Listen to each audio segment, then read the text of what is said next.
Hello, my name is Megan. I want to tell you about my journey, how I learned to talk in English, by forcing my mouth to speak, even when I was scared, even when I didn't know how to start. It was hard in the beginning, but now I can talk freely in English. I didn't grow up speaking English, but I found a way to train my mouth and brain to work together. I remember the exact moment I decided I couldn't wait anymore. I was tired of being silent, tired of knowing English words in my head, but feeling completely helpless when I had to say them out loud. I had learned grammar in school. I had memorized vocabulary. I could even write short sentences. But when it came to speaking, my mouth felt locked, like it was not mine. I would open it and freeze. No words would come out. Sometimes, I would just smile and nod in conversations because I was afraid of sounding wrong. I hated that feeling. It made me feel small. One night, after another day of staying silent in my English class, I sat on my bed with a heavy heart. I looked at my phone. I had saved so many videos about how to speak English fast, but I never finished watching them. I was always hoping to find a secret trick, some magic sentence, some easy shortcut that would suddenly make me fluent. But that night was different. I put the phone down and walked to my mirror. I stared at myself. My eyes were tired and my lips were still. That's when a thought hit me like lightning. Maybe the problem isn't in my brain. Maybe it's in my mouth. I stepped closer to the mirror. I didn't know what I was doing, but I decided to move my lips. Just move them, no sound, no words. I said hello in my mind, but only made the shape with my mouth. Then I shaped how are you without sound. I repeated it, again and again. My lips felt stiff. I realized I had never actually trained my mouth to move in English. I had read about pronunciation, but I had never practiced it. Never felt the way English sounds were formed with my lips, teeth, and tongue. I spent 10 minutes that night doing silent mouth movements. I copied how English speakers moved their mouths from videos. I played clips in slow motion and paused on words like three, very, or really. I noticed how the tongue touched the teeth. I copied that. I noticed how the lips stretched on some sounds and rounded on others. I tried that too. I made my mouth do the work even if no sound came out. It felt strange, like I was learning to use a new part of my body. The next morning, I did the same thing. I stood in front of the mirror again. I shaped good morning. What is your name? And thank you with my lips, again in silence. It felt awkward, and a part of me wanted to quit. But I remembered how bad it felt to stay silent in real life, and that pushed me forward. I wanted to speak. I needed to speak. So I kept going. Every evening, I returned to the mirror. It became a small habit. I didn't need a teacher or a classroom. I needed only myself. I started spending 15 to 20 minutes a day just training my mouth. I didn't worry about grammar or accents. I only focused on how the mouth moved. I repeated the same short phrases in silence. I'm fine. Nice to meet you. Can I help you? I practiced forming the th sound by gently placing my tongue between my teeth and blowing air. It took many days to get it right, but I wasn't in a rush. I treated this practice like physical exercise.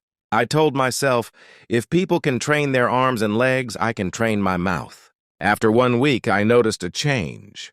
My mouth didn't feel stiff anymore. It felt warmer, more relaxed. I started having better control over the shapes I made.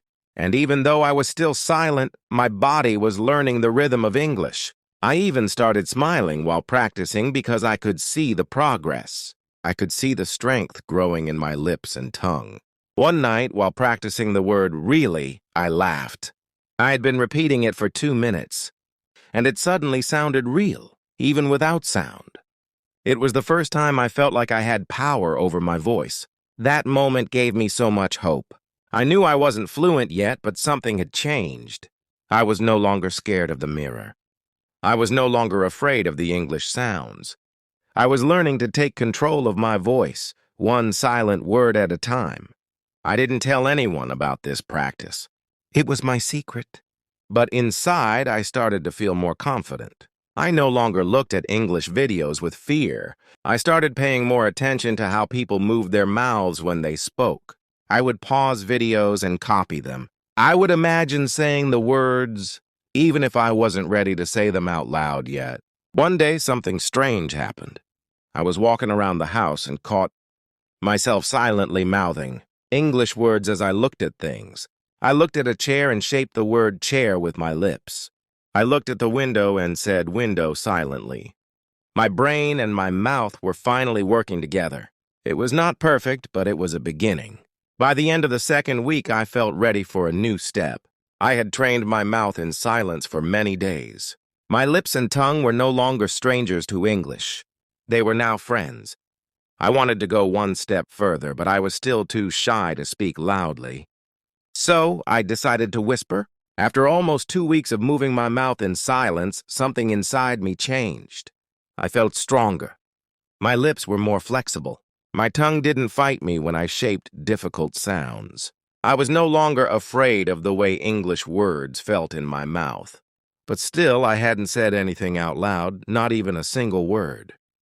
I knew the next step was to use my voice. Not loud, not bold, but just a whisper. Something small, something soft, something private. I wanted to test my voice, but without anyone hearing me. Even though no one else was watching, I still felt shy. It's funny how fear works. It doesn't always need an audience. Sometimes your own fear is louder than a crowd. That night, after practicing in front of the mirror again, I sat on the floor by my bed. I looked around the room. The lights were dim. The house was quiet. Everyone was asleep. It was the perfect time to try. My heart beat a little faster as I opened my mouth. I let out a small whisper. Hello. It was barely a sound, just air passing through a shape. But it was my voice. It was the first time in days that I allowed myself to speak in English with sound. It didn't feel like much, but to me it was everything. I said it again, a little stronger this time. Hello. Then I added more. Hello. My name is Megan. The sentence was simple. I had practiced it silently many times before. But now I heard it in my own voice, even if only in a whisper. It was like watching a flower grow after planting seeds for weeks. I kept going. I whispered all the words I had practiced silently. How are you? I am fine. Nice to meet you. Good morning. Over and over again, slowly, softly. Sometimes I stopped to shape a word again because it didn't sound right. I repeated them until the whisper felt smooth. I wasn't trying to sound perfect. I was trying to let the words live on my tongue. In the days that followed, whispering became part of my daily life. I whispered when I woke up. I whispered while brushing my teeth. I whispered while washing dishes, folding clothes, walking around the house, or standing in the kitchen. Every moment became a chance to practice. For example, one morning while making tea, I whispered to myself, I am making tea.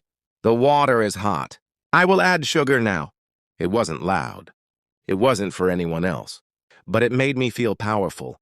I felt like I had a secret superpower that no one could see. I could speak, even if no one heard me. I was building something inside, something strong and invisible. It was like building a house in silence, brick by brick, until one day the world would see it.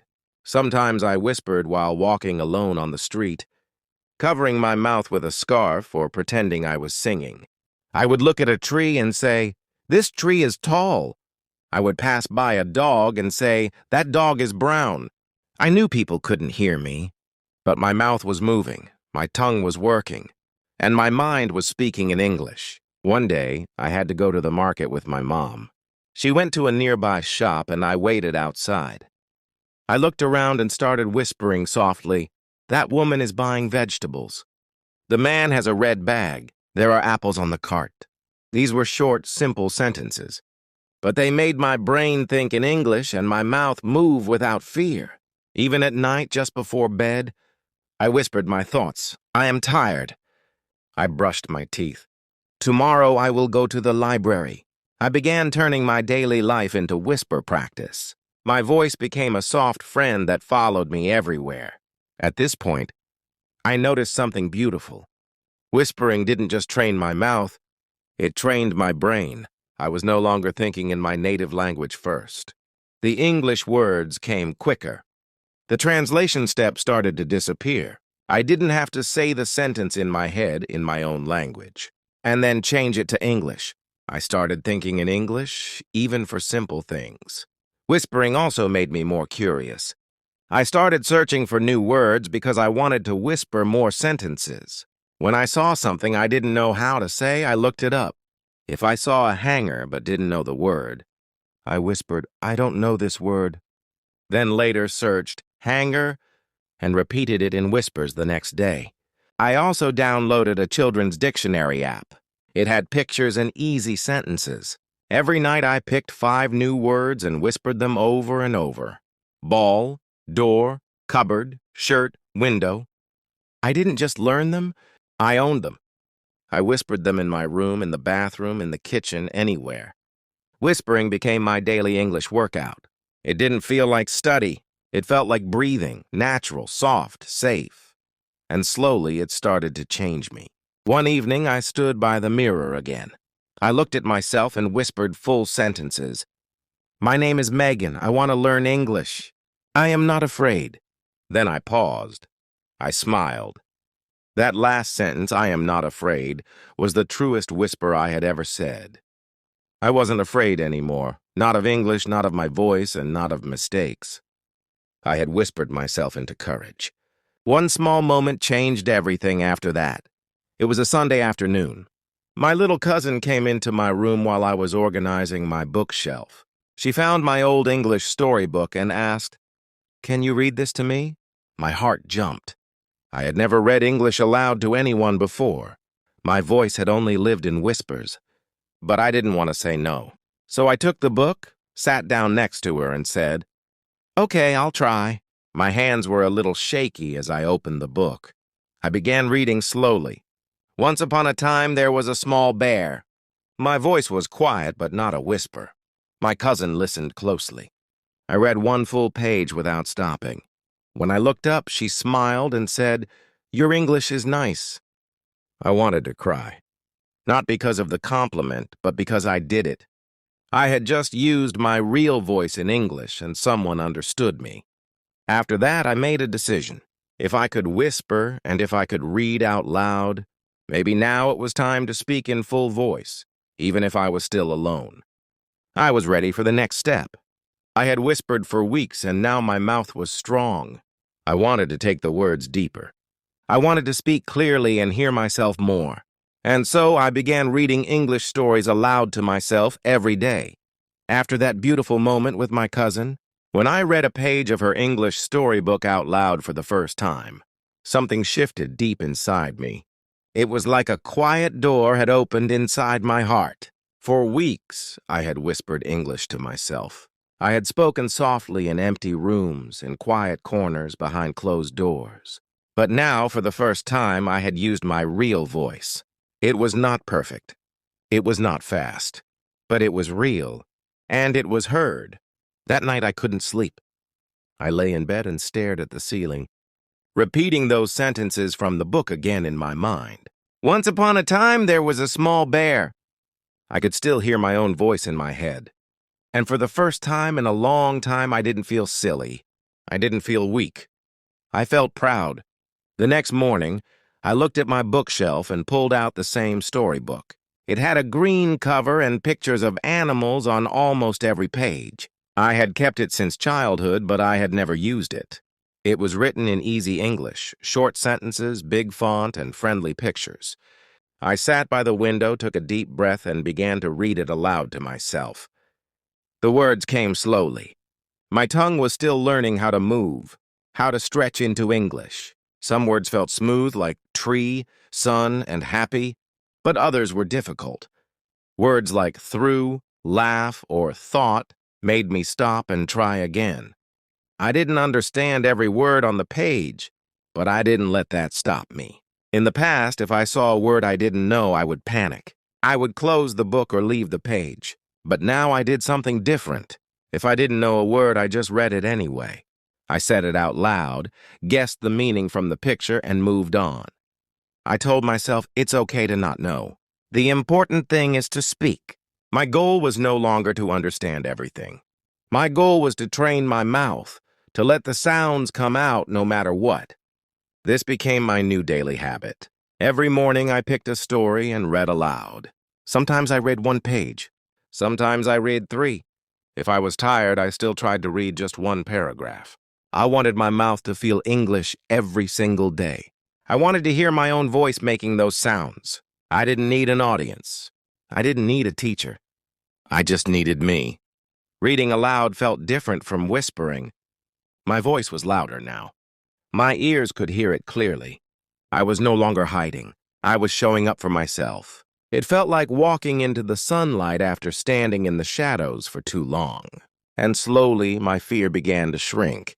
There were days when I didn't understand half of what I was reading. Some stories had words like castle, invisible, or bravery. I didn't know exactly what those words meant, but I read them anyway. I focused on sound, not meaning. My tongue started to flow more smoothly. My pauses became shorter. I didn't get stuck on hard letters as much. I was improving, even without fully understanding. One day I picked up a different book. It wasn't a children's book. It was a beginner-level English novel. It had more text, fewer pictures, and longer sentences. I was nervous. But I told myself, Megan, you're ready. I opened the first page, took a breath, and began. Sarah walked to the old house. The sky was gray and the wind was cold. Those first lines were hard. I stumbled on walked and gray. I didn't know how to say wind correctly, but I kept reading. Slowly. Carefully. I read each line, 2 or 3 times until it felt smooth. After finishing the first page, I smiled. My mouth felt tired, but in a good way, like a muscle after a long run. I was building strength. That became my new challenge. Every week, I chose one new book to read aloud. I started using sticky notes to mark hard words. If I couldn't say a word right, I didn't skip it. I practiced it 10 times. I broke it into small pieces. For example, the word beautiful became beautiful. I said each part, then put it all together. Slowly, my tongue stopped fighting me. It started dancing with the words. I also began recording myself. At first, I hated listening to my own voice. It sounded strange. I could hear every little mistake. But I forced myself to keep listening. I told myself, you cannot grow if you don't know how you sound. After a few days, I noticed that I was improving. My voice became stronger. My speech became smoother. I even started to like the way I sounded. One of the best moments happened during a family dinner. My uncle brought a small English prayer book and asked if someone could read a short blessing. Everyone looked around the table. Then my cousin said, Megan can read it. She's good at English now. I felt nervous, but I took the book. I opened to the short prayer and read it aloud in front of everyone. My hands were shaking, but my voice stayed steady. I read slowly and clearly. When I finished, my mom smiled and said, that was beautiful. I felt a warm feeling in my heart. Not because of the compliment, but because I had faced my fear and spoken in front of others. My voice didn't hide. It was heard. After that day, I started reading aloud even more. I read recipes in English, magazine articles, and even short poems. I would read the same text 5 or 6 times. Each time, my voice became smoother. I stopped fearing big words. I stopped worrying about mistakes. Reading aloud became my training ground. It became the place where I practiced without fear. Over time, something amazing happened. I began to understand more. Even though I didn't start with full understanding, reading aloud helped me grow.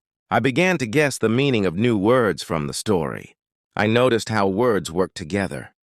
My grammar started to improve. Not because I studied rules, but because I saw and spoke real sentences every day. Reading aloud also gave me rhythm. I learned when to pause, when to rise my tone, and how to make my voice sound natural. English began to feel like music, not math. It had flow, feeling, and freedom.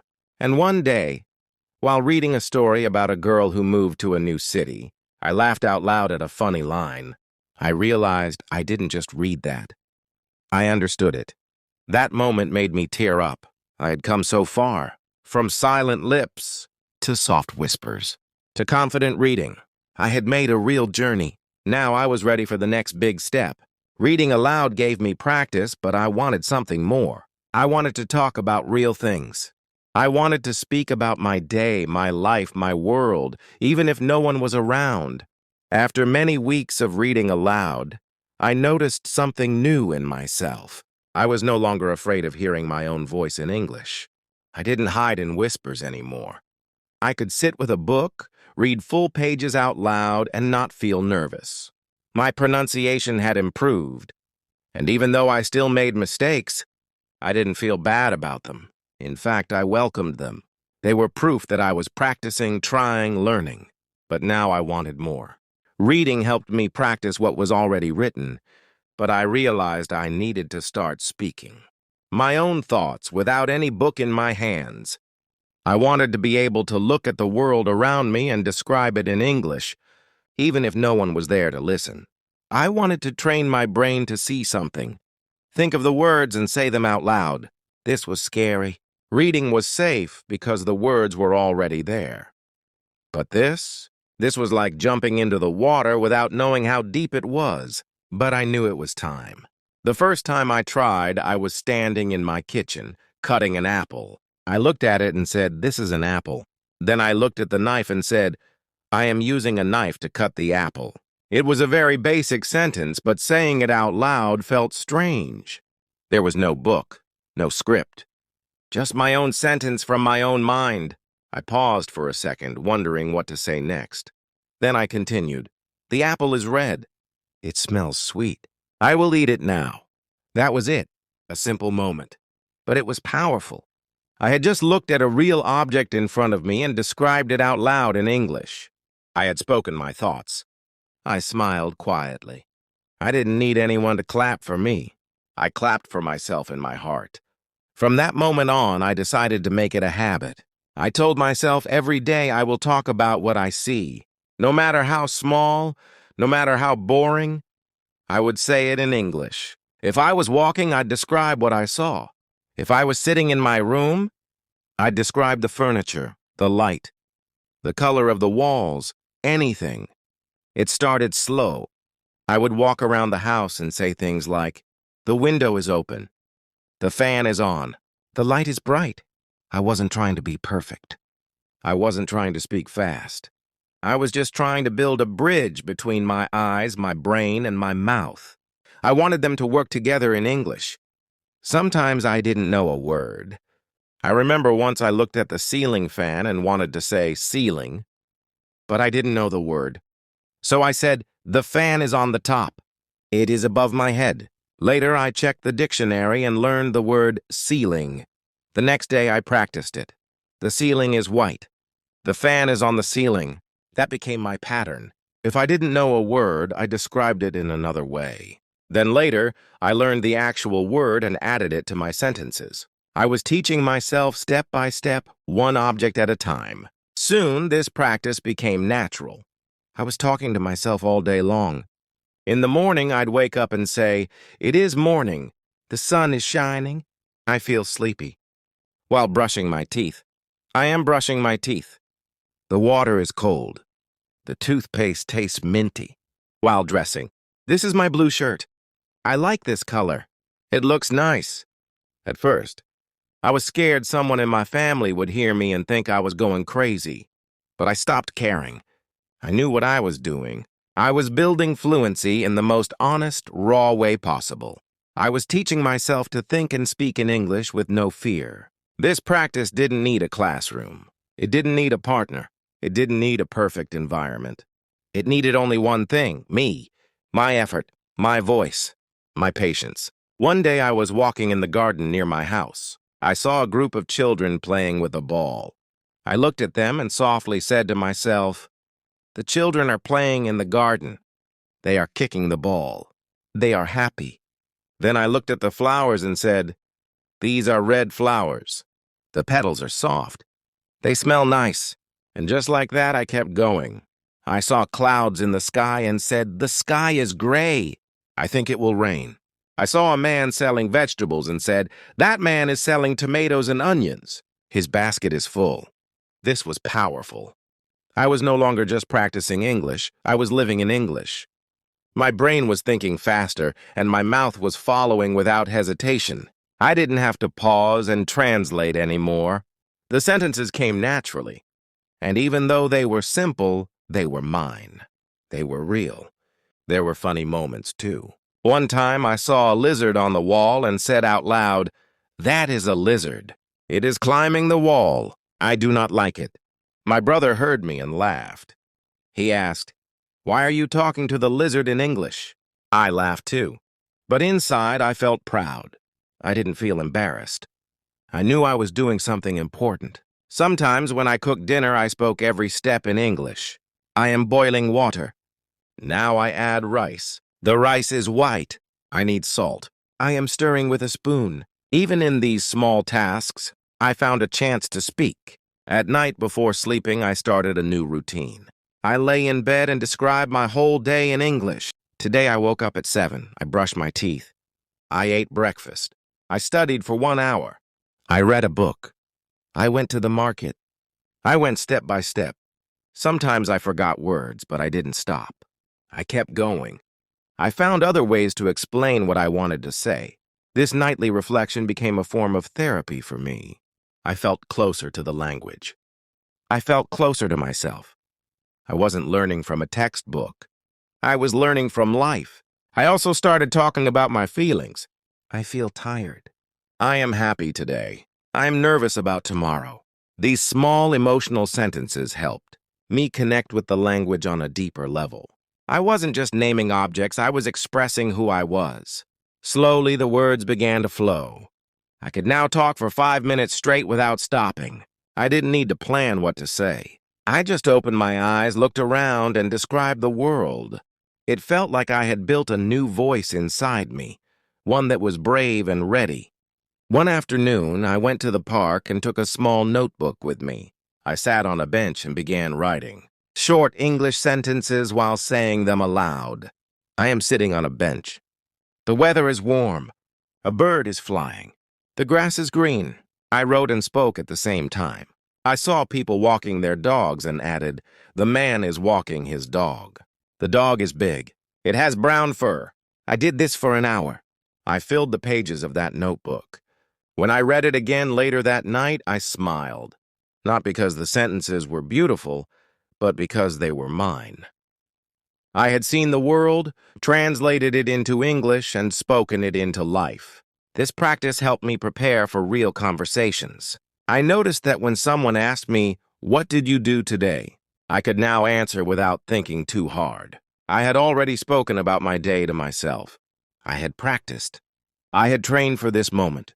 This gave me confidence. I knew that if I kept speaking about real things, even small ones, I would get better. Every object around me became a lesson.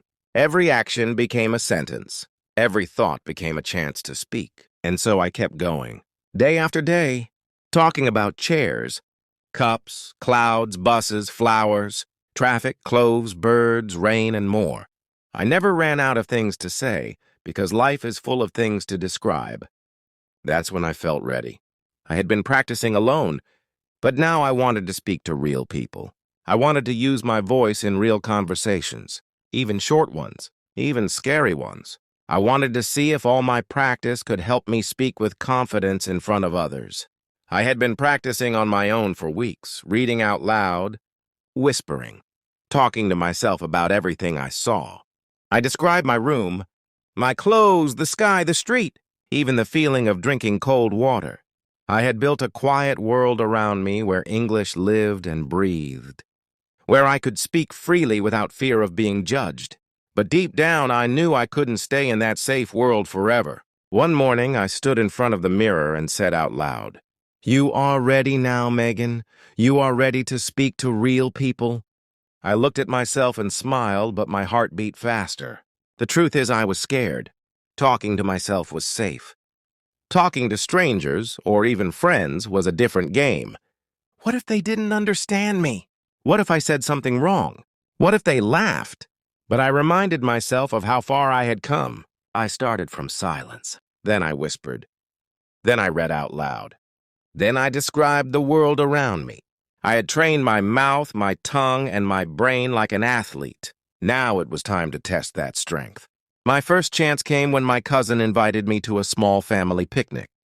I wasn't sure if I'd get an opportunity to speak English, but I decided to carry my confidence like a backpack. I wanted to be ready. While we were at the park, my cousin's friend, who had studied abroad, joined us. She spoke English fluently. When she greeted us, she said, "Hey, how's everyone doing today?" My heart jumped. This was it. My chance. I smiled and replied, "I am fine. It's a nice day today." My voice was a little soft, but it was steady. She smiled back and said, "Yes, it's perfect for a picnic." I felt a wave of pride rush over me. It was a small sentence, but it wasn't practiced. It wasn't from a book. It was real. It happened in the moment, and I handled it. I didn't run. I didn't freeze. That night, I wrote about it in my notebook. I wrote the sentence I had said, how I felt, what I saw in her eyes when I spoke. I wrote, "I spoke English to a real person today, and I was not afraid." After that, I wanted more. I began looking for small chances to speak. Not big speeches, not long conversations, just a few words here and there. In the grocery store, if someone asked me to move, I would say, "Oh, sorry," or "Yes, of course." At a coffee shop, I started ordering in English. "Can I get a small coffee, please?" I didn't try to sound fancy. I just spoke simply and clearly. The more I spoke, the less nervous I felt. One day I was walking home when I saw a foreign couple looking confused. They were standing on the sidewalk holding a map. I paused for a second, then walked over and asked, "Do you need help?" The man looked up and said, "Yes, we're trying to find the museum." I gave them directions in slow, clear English. They thanked me with warm smiles, and I walked away with a heart that felt like it was glowing. I had helped someone using English. I started saying yes to every small chance I got. At the stationery shop, I asked, "Do you have black pens?" At the pharmacy, I said, "I'm looking for cough syrup." If I didn't know a word, I pointed and used other simple words. People didn't laugh at me. They helped me. They understood. And most of all, they respected the fact that I was trying. Then came a big moment. My friend told me about an online English-speaking group that met once a week on video call. She said, "It's just 5 people. We talk for 30 minutes about simple topics.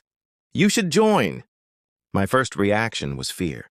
Video calls meant that people would see me, hear me, and talk to me, all in real time. But then I remembered that I had already spoken to strangers. I had spoken to people in stores. I had given directions. I had read stories out loud. I had whispered to myself in the dark and talked about everything I saw. I told myself, "Megan, this is not the beginning. This is your next step." So I joined. I remember that first call clearly. I wore my favorite shirt and sat in a quiet corner of my room. My hands were shaking a little. The call began, and I saw friendly faces on the screen. The host said, "Let's introduce ourselves." When it was my turn, I took a deep breath and said, "Hello, my name is Megan. I am from Pakistan. I am learning to speak English. I feel happy to join you all." The group smiled. One woman clapped softly. Another said, "Welcome, Megan. You speak very clearly." And just like that, my nervousness began to fade. That day, we spoke about hobbies. I said, "I like reading books. I read every day. It helps me speak better." Another person said they liked cooking, and we talked about food. I made small mistakes, but no one laughed. Everyone listened. They corrected me kindly when I needed help. After the call ended, I sat back in my chair and just let the feeling wash over me. I had spoken English in front of 5 real people for half an hour. I hadn't memorized anything. I hadn't hidden. I showed up with my real voice. From that day on, I joined the group every week. Slowly, I started speaking more. I shared longer thoughts. I asked questions. I answered them. I even led a session once where I talked about my favorite English book. The girl who once whispered behind closed doors was now speaking in front of others with confidence. I also started having short phone calls in English. I called customer service centers and spoke slowly. Sometimes I didn't understand everything they said, but I asked them to repeat. I said, "Can you say that again slowly, please?" And most of the time they did. Every real-life conversation became practice. I didn't care if it was 5 seconds or 5 minutes. I was using my voice. I was making English part of my life, not just in my room, but outside, in the real world. There was one very special moment that I will never forget. My English teacher from school, who had once told me, "You're good at writing, but you need to speak more," met me again after many months. We had a short conversation and I spoke with confidence. At the end she said, "Megan, your English has improved so much. You sound so natural now." That sentence stayed with me. I had always wanted to sound natural, and now someone else had seen it too. So yes, I forced myself to talk in English, not just inside my room, but out in the world. I took the fear in my chest and turned it into courage. I trained my mouth, my voice, and my heart. I spoke to myself until I was ready to speak to others. And I'm still learning. I still make mistakes. But now I keep going without fear. Now I want to tell you how all of this changed my life, not just my English, but my confidence, my thinking, and my future. If someone had told me a year ago that I would be speaking English out loud in front of real people, I would have laughed or maybe cried. I was the girl who sat silently in classrooms, afraid of her own voice. I was the girl who memorized vocabulary and grammar, rules, but couldn't open her mouth to say, "Hello." I used to think fluency belonged to other people smarter than me, luckier than me, braver than me. But now I know that's not true. Today I speak in English with confidence. I talk to strangers, join online groups, read aloud daily, and even help others who are starting their own journey. I didn't get here overnight. I didn't use magic. I didn't wait for someone to teach me or give me permission. I built this version of myself, one tiny step at a time. It started with something that seemed so small, moving my mouth without words. That small action changed everything. I trained my muscles. I watched my lips and tongue in the mirror. I studied how words were formed, not just written. It was quiet, lonely work, but it was powerful. It gave me control. It gave me hope. Then came whispering. Whispering was my safe bridge between silence and sound. I whispered greetings, questions, feelings, and daily actions. No one heard me, but I heard myself. My ears became used to the sound of English coming from my own lips. Whispering made English feel personal, not foreign. It gave me courage. When I finally began to read aloud, even without understanding every word, I felt like I was unlocking a door that had been shut for years. Reading aloud trained my voice and my rhythm. It made me fall in love with the music of the language. I stopped caring about perfect grammar. I cared about expression, tone, and flow. Reading aloud gave me permission to speak freely without shame. Then I took the boldest step. I started talking about simple things I saw. No script, no teacher. Just me describing my world in real time. The sun is bright. I am wearing a red shirt. I am opening the window. These small sentences became a big breakthrough. I was finally thinking in English. I was building the bridge between my mind and my voice. That bridge had been missing for years. And now, stone by stone, I had built it myself. But the biggest transformation came when I began speaking to real people. At first, just 1 or 2 sentences. Then short conversations. Then full online sessions. I learned how to listen, how to respond, how to breathe through nervousness. I learned that mistakes didn't kill me. They taught me. I learned that people were kinder than I imagined. I stopped hiding. I started living in English. This journey didn't just teach me English. It taught me about myself. I learned that I am stronger than I thought. I learned that growth doesn't come from being perfect. It comes from showing up again and again, even when your voice shakes. I learned that the real fluency isn't in using big words. It's in being able to speak your truth, clearly and confidently in any language. Most of all, I learned that the mouth is a muscle, but so is the mind. And so is the heart. I had to train all three. I had to forgive myself for every slow step. I had to clap for myself when no one else did. I had to believe that even my quiet efforts were creating loud changes inside me. Now, when I walk down the street and hear people speaking English, I don't turn away in fear. I listen, I join, I respond. I am no longer a watcher, I am a speaker. I no longer dream of fluency, I live it one day at a time. There's still more to learn. I still find new words every week. I still stumble sometimes. But the difference is, I no longer stop. I no longer feel embarrassed. Because now I understand something very important. The goal is not to speak perfect English. The goal is to be understood, to express, to connect, and to grow. I have found my voice, and it is not silent anymore.